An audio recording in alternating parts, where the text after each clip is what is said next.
Hello and welcome to the Outside the Cockpit post-race analysis show, Bahrain Grand Prix edition. My name is Sam Donzik, head of the motorsports here at the Intermission Sports. I'm joined by Julian Quintero and Ming Truong. Sorry if I butchered your name there. Let's talk about this Bahrain Grand Prix because what a race it was to start off the 2021 campaign. Lots to talk about. Let's begin at the start of the race. Not a great start for Mazepin to start his F1 career out in the first three corners. Let's start with Julian. What are your thoughts on that? I mean, honestly, a lot of people have been talking poorly about him, but in reality, it was a rookie mistake. He got on the throttle really early coming out of the corner, and that's a mistake that you usually make with a lot of time. Now, as we know, obviously, they haven't had a lot of time to practice. Practice was lowered this year, and that definitely could be a factor, especially because we saw Mick Schumacher also spin at a later corner in the later restart. So you could just say he got unlucky in the start of his career. Obviously, a lot of fans are talking about it, but in the end, it was just a racing mistake and one that anyone could have really made. Min, what do you think about it? Well, yeah. How can you, I was just looking at the when they go 3 wide into the first corner, and I was like, this is actually exciting. And then I just saw like, oh, someone spun out. Was it Mazepin? It is him. All right, here we go. But I know that people talk about it a lot, but I personally think that same thing with Julian. Yeah, it's a rookie mistake, and hopefully that he can get. It's less practice time too, and also Bahrain is a very tricky circuit, especially with the first 3 turns as well. So I'm glad that nothing crazy to happen, but hopefully he can get.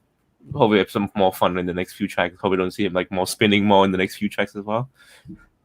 Yeah, I would agree with you, both of you guys. Yeah, again, it's his first F1 race. They only had 3 days of preseason testing. They only had like 3 practice sessions plus qualifying. Not a lot of time to get used to. And as well, the Haas car isn't really developed for 2021. They've come out and said that they're focusing on 2022. So that car isn't really fully developed or the best car, to go out on track and stuff. Again, he's a rookie. There's a lot of mistakes and stuff. So I don't think people should be completely bashing him. And I know some people were even celebrating and stuff. It's like, I would never want to celebrate, someone trashing and stuff because, you work so hard to get into F1 and it's, there's a lot of pressure on you constantly to perform at the highest level. And hopefully he can have a good rest of the season as well. One thing I want to talk about also with the start is the race restart.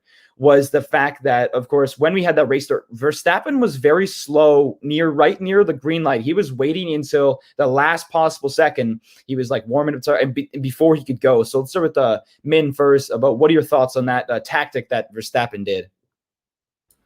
I was just it's just weird because I was just like, why does it was weird. Like in the formation lab, I was just like, why does Hamilton, which is chilling slowly from behind. I was more focusing on Perez, the reason why we had the race restart as well, which is why he was also my mega driver. So I was just like, please don't do anything, please don't be out of the race right now. But I definitely think that I guess it's just some random stuff, but I think there's a lot of things going on, and I don't really have any comments on that. Okay, what about you, Julian? I mean, if Verstappen's doing something weird to warm up his tires, I mean, you can't really say that he's the weird one for doing it. He had an immaculate race. He's an amazing driver. We've seen in the past guys like Schumi, guys like Hamilton, who's even on the grid right now. Alonso's on the grid. Everyone's got their own style of racing. Everyone's got their own methods, their own like pre-game, tradition, so to say. There's like, superstitions, Yeah, exactly. So, that's probably something that he does.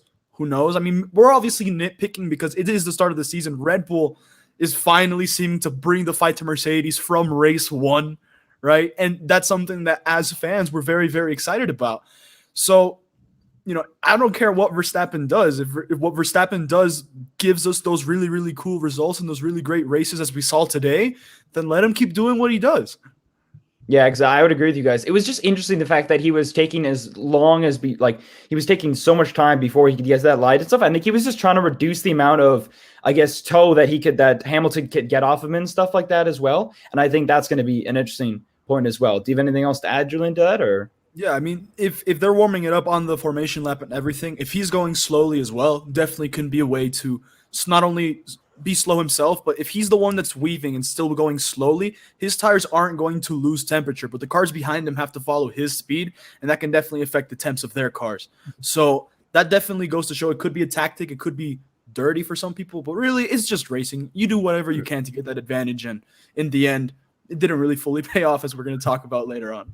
Definitely. All right, let's move on to some race pit stop strategies. And obviously, there were some interesting ones as well because Hamilton pitted early. They tried to pull the undercut off of Red Bull, and it sort of worked, actually, but they kind of went back and forth as well. We'll talk about that first. So let's start with Julian. What are your thoughts on this?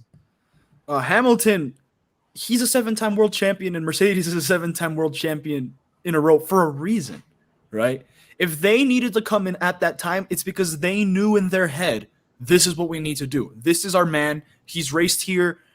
I don't know how many times he's raced here. I believe upwards of 10 times. He's done thousands of laps around this track. Like, if someone knows what the grip are, what's the best strategy, it has to be Lewis Hamilton. And Lewis Hamilton, he showed it. They pitted early. You can hear on the radio, especially after the second pit stop, when he stopped from hards to hards into the third stint, he was complaining about the tire wear and everything, but in the end, he was a very, very efficient driver, and he got it done. Definitely.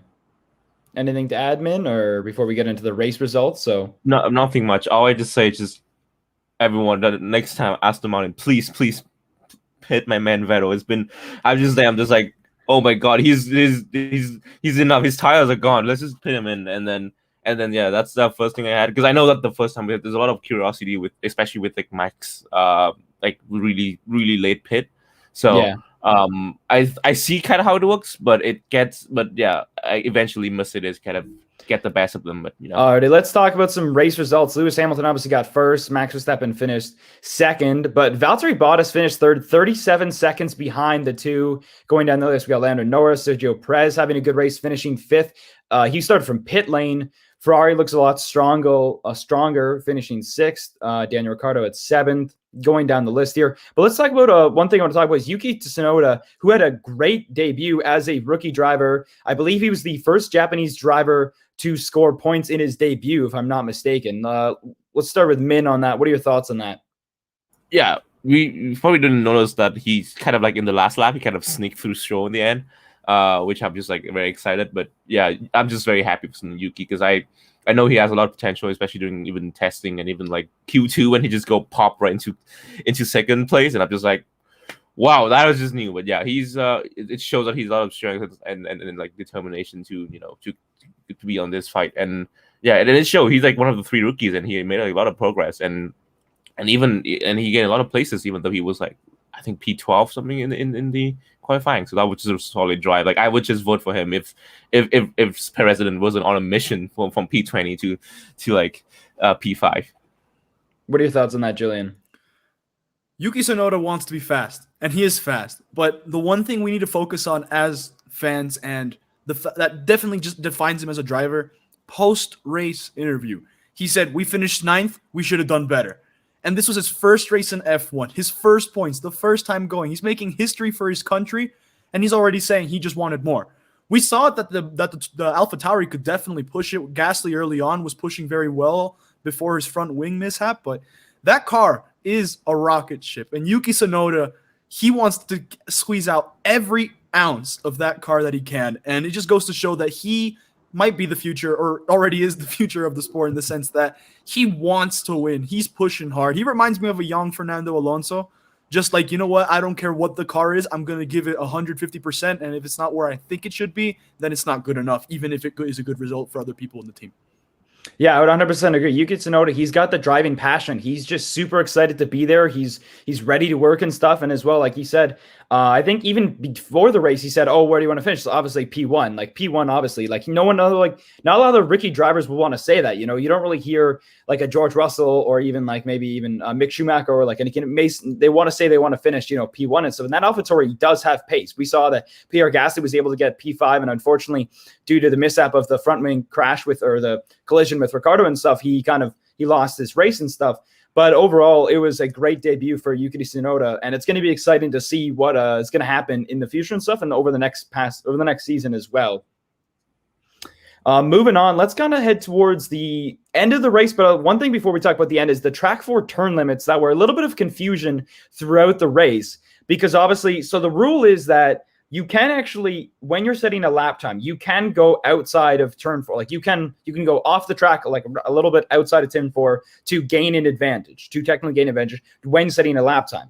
Now, Lewis Hamilton reportedly did that 29 times throughout the race to, I don't know, quote unquote, gain advantage or not gain advantage. But of course, Max Verstappen did it once at the end of the race. He had to give back the position, and reportedly, if he didn't give back the position, then I think probably it'd be given up to a 10-second time penalty. So let's start with you, Julian.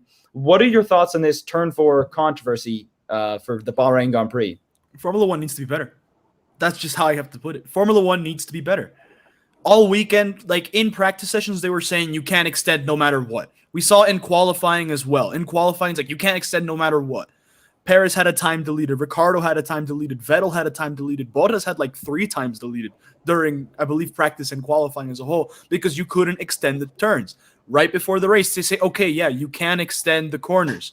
And you saw Hamilton extending the corners. We saw a variety of other drivers. I saw Ricardo doing it, Norris doing it. Everyone was extending because, in a sense, it does give you that advantage leaving the corner. However, right when Verstappen does it, in that corner for the win, it's a pass. It's no longer legal. And that's the question that comes into question. Should it have been counted? Should it have not? Now, for me, that's an illegal move every day of the week because it's an overtake. It's not actually setting a lap time. Because if you're by yourself and you go out there, cool. But if you're passing someone and gaining that advantage to get a position, that is entirely different. But the FIA needs to be way more black and white when it comes to these decisions. Like, is it legal? Is it not legal? And if it's not legal, it needs to be illegal all around. If it is legal, then Max Verstappen's move should not have been penalized at all. It needs to be way more straightforward in those aspects. Exactly. What are your thoughts on this, man? Yeah, I saw right after that the race. If you watch in Continental GT racing, the 24-hour Spa, they just show you a video of throwback. Is basically so what happened during qualifying is everyone just keep cutting the final chicane, and especially like and I think and Don Kimon as well, when they go straight, they just go fly through instead of like over the throttle a bit. And before the race, they were like, this is a new announcement. So every time if you cut this corner like this and this, you will be penalized. You will get a drive-through penalty for 3 times, something, a warning and something like that. They were really clear about that. I don't know if there's a driver conference before or after the race or something, or the briefing like that, but something that I think the FIA needs to do that. Like, they need to say that right like before the race and say here's an odd and here's this correct, and then they can enforce some rules into it, because it seems like they kind of like just throwing some enforcement in here and there, and it just makes people very confused about it. I agree with Julian about like the fact that if you overtake it, cutting the corners, it's getting an advantage, but it also like there's just so many gray lines. You just like, I don't know what is right, what is wrong anymore. So I think it's just be more transparent about it, and it's not really a big thing of the FIA doing F1 and Formula One in history as well. They kind of have some problem with that as well. So I hope that there will be more transparency, especially with corner cutting. Yeah, exactly. I agree with both of you guys. It's not black and white between the rule changes and stuff, or like what the rule states and stuff. And Lewis Hamilton technically did gain advantage by doing that, because if he's able to get fastest lap or short his increase his gap to Verstappen and stuff over 29 times, whatever it is, straight, then he's building his advantage. Then that's gaining advantage because it's increasing the gap and stuff. But again, like you said as well, it is illegal to make the overtake, so he would have gotten a 10-second penalty. One quick thing, Julian, if you want to add before we move on to their final topic. Yeah, and I mean, with people saying like, oh, Hamilton extended, it really didn't give him much of an advantage compared to Verstappen getting a position, based off of how much time that technically gives you, and the fact that he did it 29 times, Hamilton allegedly gained 6 seconds just off of that little bit. And obviously, you a normal person thinks 6 seconds isn't much, but in 6 seconds can quite literally define if a pass is done on the final lap of the race or with 10 laps remaining in the race. So that definitely could have affected the fact that maybe Verstappen could have caught him earlier if that was illegal from the start. If it was illegal, he was avoiding entirely. No one was doing it. Well, who knows when Verstappen would have caught him. But in the end, we just got to focus on to next week in Imola. But for sure, this was a banger of a race. Yeah. Let's one last thing before we kind of wrap up. Let's talk about the ending of the race and what an exciting battle it was between of how closely Max Verstappen was catching Lewis Hamilton. He finished was a 0.7 seconds away from him. Let's start with Min, and then we'll go to Julian then. That was fun. Yeah, I was clapping when he overtook. I'm like, yes, going on. Like, when they show, I think James when he was just shaking his leg, and Toto Wolff was actually look stressed in the race, and everyone like for the first time. I think the only thing I can describe my emotion when watching that, which is that how Mercedes reacts when Lewis Hamilton actually keep his lead, because that's just basically like this is the first time I think I've seen when it's not just Lewis Hamilton leading and it's gonna be plus 30 seconds, and I'm just like, all right, turn off the TV, or maybe something miracle happened I'll miss, but it's it was just an intense, awesome race. Very, very good. Even though, I know Lewis Hamilton win, but if you watch the whole race, you kind of like, it's actually like very interesting to see how it go down and everyone, which is I love it, and I hope to see more of that in the future. What are your thoughts on this, Julian? For everyone who says racing is boring, that all the races are won by miles, it's just racing in circles, and you wonder why we watch it, this is why we watch racing. For races like this, for moments like this, where one guy, he's chasing the other one. You can hear the Jaws music in the background. Like, it's a beautiful scene. It's beautiful to see these type of actions, see this type of racing. And, Verstappen, I was very happy. I was sitting with my dad. We were sitting at the kitchen table, dinner table, whatever you want to call it. We were sitting there. We're worried, like hand on the face. We're like, oh, is he going to make the pass? Is he not going to make the pass? We're seeing the gap close. Those are the things that are absolutely amazing when it comes to racing, and that's what makes us fans, because we don't know when those are going to happen. Because you'll have a track, let's say like Monaco. Monaco is a track that's really hard to overtake, but you'll still have races potentially once every blue moon. You don't know when it's going to happen. Or you see a dude make a random pass into the swimming pool section, and it's absolutely crazy, and you don't know what to say. Races like this are why we're sports fans, motorsport fans. This is why we watch it, and I absolutely loved it, and I really hope we get more of this moving on into the season. I really, really hope that this is signs to come. And to your point where you said that they were showing James absolutely horrified. He was tapping his foot. Toto was absolutely horrified. Even when Hamilton had a lead that was just over 5 seconds in the past couple seasons, we've never seen him that worried. Never seen him react that way. Even if he ends up getting past, if Hamilton gets past, which I believe had like once, maybe twice over the past 7 years, like you never saw him freaking out about it. This is the first time I legitimately think I saw him like, oh, Mercedes is actually scared of what Red Bull brought.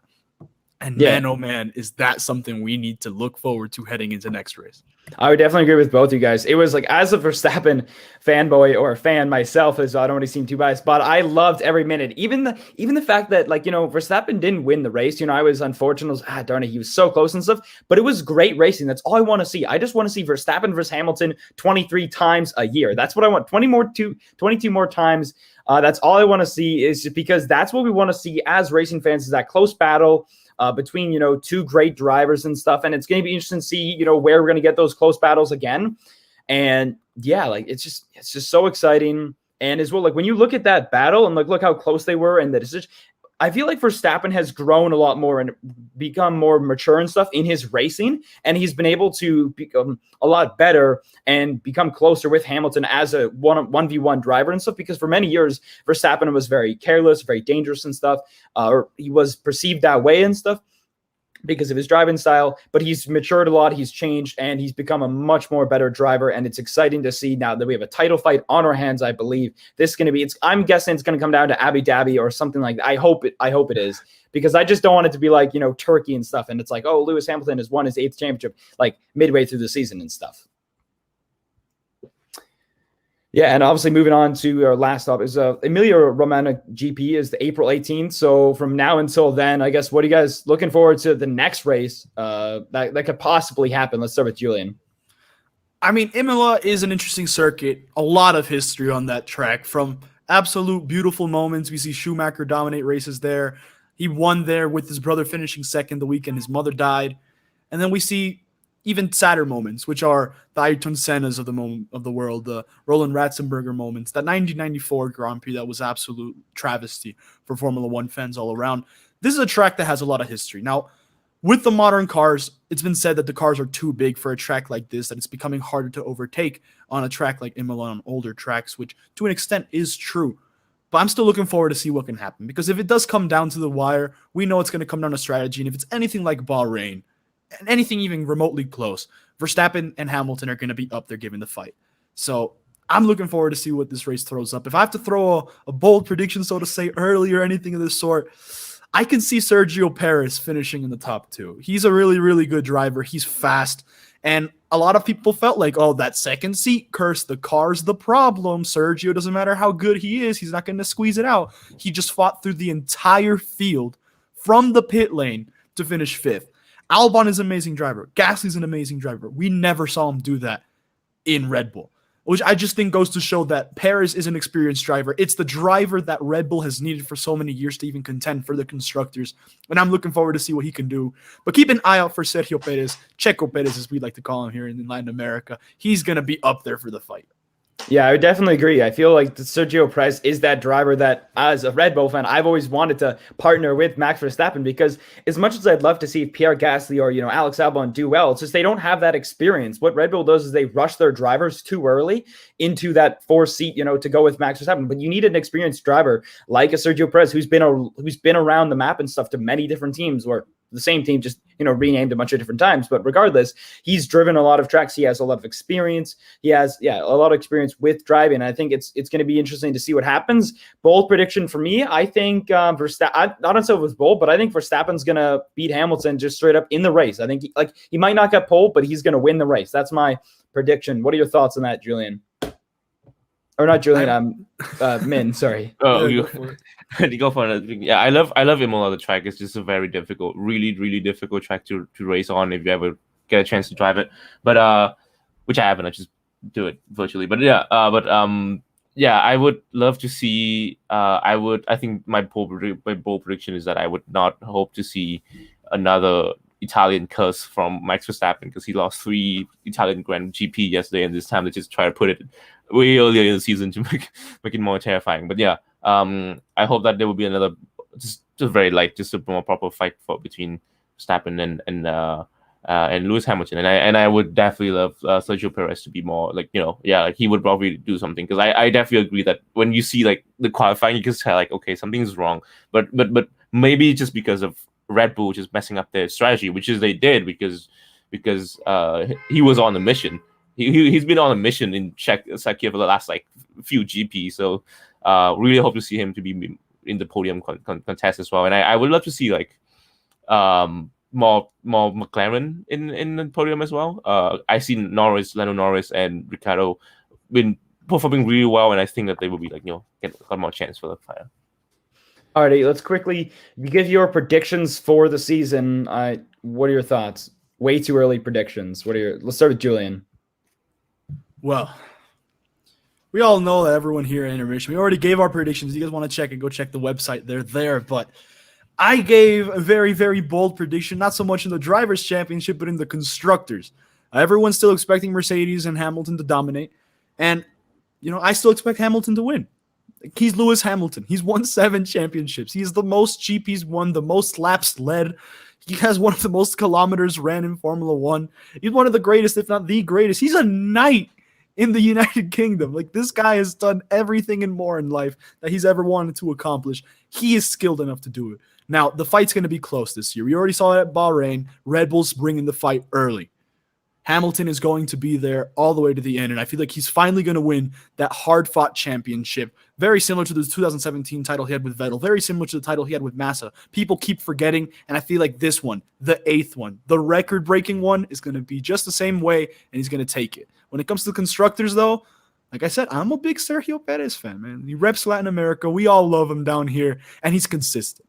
Bottas is a great driver. It's not that he's not. But he's had some consistency issues, and sometimes when the team needs it to step up, he struggles. But because no one's been as close to Mercedes, that's going to be a problem. We just saw Sergio Perez go from the pit lane to 5th.